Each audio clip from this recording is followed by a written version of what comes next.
Vice-présidence, 2 noms sur la table de Paul Biya. Une question agite en silence les cercles du pouvoir à Yaoundé. 2 noms circuleraient depuis quelques jours dans certains milieux économiques et diplomatiques, associés à un poste qui n'existe pourtant pas encore officiellement dans l'architecture institutionnelle camerounaise, celui de vice-président. Mais ce n'est pas tout. Derrière cette hypothèse se cacherait une critique bien plus large, celle de la gestion des finances publiques du pays. Un média, Construire ensemble, aurait ouvert les hostilités. Et la question qui traverse aujourd'hui l'opinion est simple. Qui, demain, tiendra les cordons de la bourse de l'État? Partie 1. Contexte et faits vérifiables. Commençons par ce que l'on sait, ce qui est documenté, daté, vérifiable. Le Cameroun s'est doté, au fil des années, de plusieurs instruments de planification économique censés le conduire vers l'émergence. Le document de stratégie pour la croissance et l'emploi, le DSCE, adopté au début des années 2010, avait pour ambition de faire du pays un pays émerge à l'horizon 2035. Un plan d'urgence triennal pour l'accélération de la croissance a suivi, avant que la stratégie nationale de développement, la SND 30, ne prenne le relais à partir de 2020, avec un nouvel horizon fixé cette fois à 2030. Ces 3 documents ont un point commun. Ils ont tous été pilotés, à des degrés divers, par le ministère des Finances, actuellement dirigé par Louis-Paul Motaz, en poste depuis 2018. Autre fait vérifiable, et celui-ci a une portée judiciaire internationale. Le Cameroun a été condamné par une instance d'arbitrage à verser une somme colossale à la société australienne Sundance Resources, dans le cadre du contentieux relatif au projet de fer de Mbalam. Le montant évoqué dans plusieurs sources s'élève à environ 616 millions de dollars, soit plus de 355 milliards de francs CFA. Il s'agit là d'un fait établi, documenté par des procédures d'arbitrage internationales, et non d'une rumeur. Mais ce n'est pas tout. Le pays a également renoué, ces dernières années, avec des programmes du Fonds monétaire international, un retour qui, selon plusieurs observateurs, interroge sur la trajectoire de la dette publique camerounaise. Voilà pour le décor institutionnel. Ce qui suit, en revanche, relève davantage de l'analyse, de l'opinion et, dans certains cas, de la pure hypothèse. Et c'est précisément là que la prudence s'impose. Partie 2. Le conflit, les tensions. D'un côté, il y aurait le camp de la continuité. Celui qui considère que la gestion actuelle des finances publiques, aussi critiquée soit-elle, s'inscrit dans un contexte international particulièrement difficile, marqué par les crises sécuritaires régionales, la chute des cours de certaines matières premières et les conséquences économiques mondiales des dernières années. Selon cette lecture, les difficultés budgétaires du Cameroun ne seraient pas propres à un homme, mais à un système et à une conjoncture. De l'autre côté, il y aurait les partisans d'un changement de personnel. C'est dans ce camp que semble se situer Albin Michel Ngilo, dont l'analyse publiée par Construire Ensemble a visiblement suscité des réactions. Selon cette tribune, ce ne serait pas l'absence prolongée du chef de l'État qui devrait inquiéter les investisseurs et la diaspora, mais plutôt, je cite la formule employée, la qualité de certains de ses collaborateurs. Mais ce n'est pas tout. L'auteur de cette analyse irait plus loin en avançant des noms. D'après ses propositions, la nomination de Christopher Fomunio à un éventuel poste de vice-président, ou encore celle d'Alain-Olivier Méculum-Vondo-Akam, actuel directeur général de la CNPS, au ministère des Finances, pourrait, selon lui, rassurer les marchés. Il s'agit là de propositions, de suggestions émanant d'un média et de son auteur. Ce ne sont en aucun cas des annonces officielles, ni des décisions actées par la présidence de la République. Et c'est un point sur lequel il convient d'insister. À ce stade, aucune source institutionnelle camerounaise n'a confirmé l'existence d'un projet de nomination à un poste de vice-président, poste qui, rappelons-le, ne figure pas dans la constitution actuelle du Cameroun sous cette dénomination précise. Partie 3. Décryptage et mise en perspective. Alors, comment expliquer qu'une telle hypothèse ait pu émerger et surtout prendre autant d'écho? C'est là que les choses deviennent intéressantes.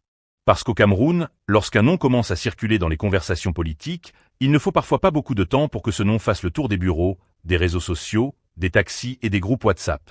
Un article paraît aujourd'hui, et demain matin, certains parlent déjà comme si le décret avait été signé hier soir. Mais soyons sérieux, une hypothèse reste une hypothèse. Plusieurs pistes permettent de comprendre cette séquence, sans qu'aucune puisse être présentée comme une décision officielle. Première piste, le contexte politique et institutionnel.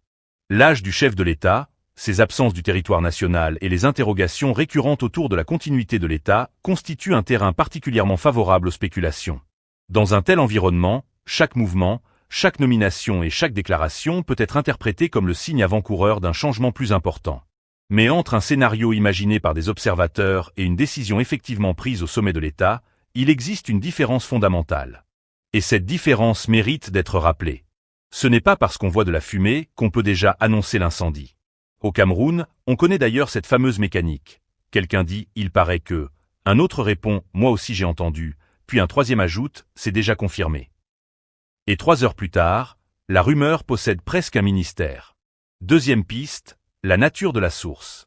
Construire ensemble n'est pas une institution gouvernementale et ces analyses ne constituent pas, en elles-mêmes, des décisions administratives.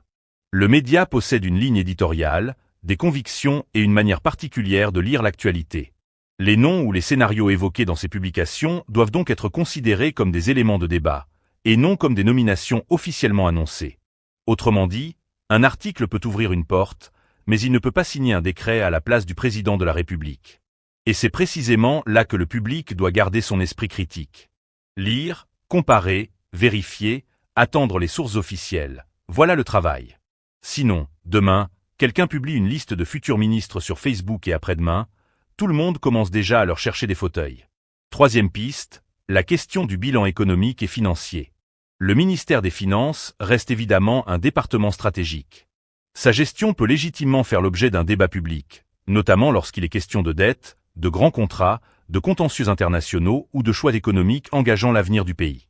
Le dossier Sundance Resources, par exemple, continue de susciter des interrogations autour des conditions dans lesquelles certains grands projets miniers ont été négociés et autour des conséquences financières du contentieux. Mais attention à ne pas aller plus vite que les faits. Une décision de justice concernant l'État ne permet pas automatiquement d'établir une responsabilité personnelle contre un responsable précis. Pour passer de l'interrogation à l'accusation, il faudrait des éléments établissant clairement cette responsabilité. Et c'est justement ici que le débat devient beaucoup plus intéressant. Parce qu'au-delà des personnes, des clans et des ambitions supposées, se pose une question fondamentale. Comment sont choisis les responsables qui occupent les postes stratégiques de l'État? Est-ce uniquement une question de compétence, d'expérience, de confiance politique, de loyauté, de résultats? Ou bien existe-t-il, comme beaucoup le soupçonnent, une combinaison complexe de tous ces paramètres? Voilà peut-être le véritable sujet. Car au Cameroun, on adore souvent discuter de « qui va remplacer qui », mais beaucoup moins de « pourquoi cette personne serait-elle la meilleure pour le poste ». On scrute les clans, les réseaux, les proximités et les rapports de force, alors que le citoyen ordinaire aimerait surtout savoir une chose. Est-ce que celui qui arrive fera mieux que celui qui était là avant?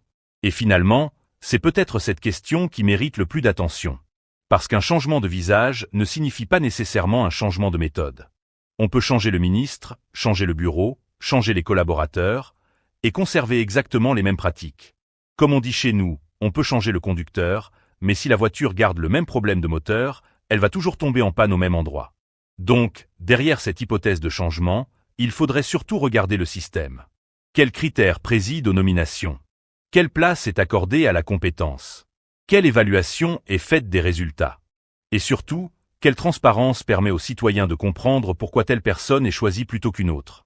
Parce qu'au fond, le véritable enjeu n'est peut-être pas de savoir qui sera le prochain homme fort d'un ministère, mais de savoir si le prochain responsable sera jugé sur ses résultats plutôt que sur son réseau.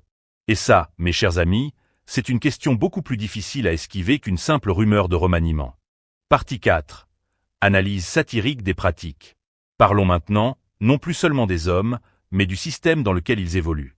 Parce qu'au Cameroun, il existe une tradition politique assez particulière.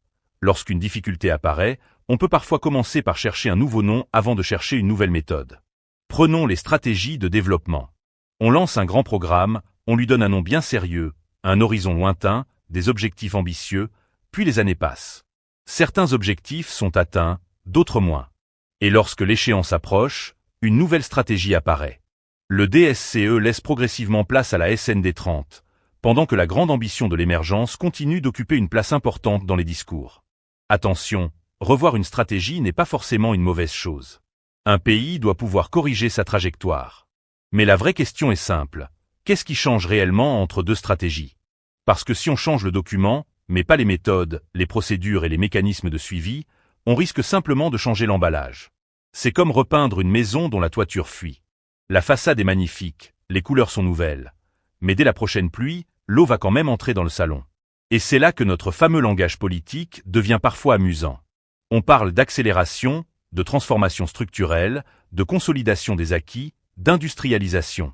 Pendant ce temps, le citoyen regarde surtout le prix du carburant, le coût du marché, l'état des routes, l'électricité, l'emploi et son pouvoir d'achat.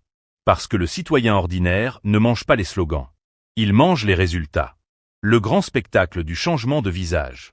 Autre mécanisme bien connu. Lorsqu'un secteur connaît des difficultés, l'arrivée éventuelle d'un nouveau responsable peut immédiatement créer de l'espoir. Un nouveau nom circule, avant même sa nomination officielle, certains commencent déjà à imaginer les changements. Lui, il va redresser le secteur. Mais doucement. Il n'a encore rien signé. Il n'a encore présenté aucun programme. Il n'a encore obtenu aucun résultat. Mais déjà, il est devenu le sauveur. C'est un peu comme changer le chauffeur d'un taxi alors que le moteur est déjà en train de tousser. Le nouveau chauffeur peut être excellent, mais si le moteur a un problème, il faudra quand même ouvrir le capot. Voilà pourquoi le débat devrait dépasser les personnes. La vraie question n'est pas seulement « qui arrive ?», c'est aussi « avec quelle vision ? Avec quels moyens ? Avec quelles obligations de résultats ? Et avec quel système d'évaluation ? Parce qu'un changement de personne sans changement de méthode peut simplement produire un nouveau visage sur un ancien problème. Et cette fameuse émergence. Et puis, il y a ce mot qui revient depuis des années, l'émergence. Un mot devenu presque tellement familier qu'on pourrait croire qu'il possède une adresse au Cameroun. On avance vers 2030, on parle de 2035, et l'objectif semble toujours placé un peu plus loin. C'est presque comme l'horizon, vous marchez vers lui, mais il continue tranquillement sa promenade devant vous. À ce rythme, un jour, quelqu'un demandera « Mais l'émergence est finalement où ?» Et on lui répondra « Elle arrive. Elle est seulement un peu retardée. » La plaisanterie mise à part, une ambition nationale ne devrait pas être jugée uniquement sur la beauté des discours ou des cérémonies de lancement. Elle doit être mesurée par des résultats concrets et vérifiables. Car un pays ne devient pas plus développé parce qu'il possède de beaux documents de stratégie. Il le devient lorsque ces stratégies améliorent réellement la vie des citoyens. Conclusion. Alors, que pouvons-nous retenir de cette affaire ? Nous savons qu'un média a proposé certaines hypothèses et avancé des noms concernant d'éventuelles responsabilités stratégiques. Nous savons également que le Cameroun fait face à d'importants défis économiques, financiers et institutionnels. Mais nous ne savons pas si ces hypothèses correspondent réellement à une décision en préparation au sommet de l'État. Et surtout, rappelons-le, une analyse médiatique n'est pas un décret présidentiel. Au Cameroun, entre on dit que, il paraît que, et c'est confirmé, il peut parfois se passer beaucoup de choses. Mais derrière cette histoire se cache une question beaucoup plus importante. Est-ce vraiment le changement des hommes qui peut transformer le pays, ou faut-il surtout changer les méthodes ? Parce qu'on peut changer un ministre, puis un directeur, puis un autre responsable. Mais si les mêmes mécanismes continuent de fonctionner de la même manière, les problèmes peuvent tout simplement changer de costume. Le véritable enjeu serait donc peut-être de renforcer les institutions, d'améliorer l'évaluation des politiques publiques, d'exiger davantage de transparence et surtout de juger les responsables sur leurs résultats, et pas seulement sur leur proximité ou leur réputation. Car finalement, le Camerounais ordinaire ne demande pas seulement « qui sera nommé ?». Il demande surtout « qu'est-ce que cette nomination va changer pour moi ?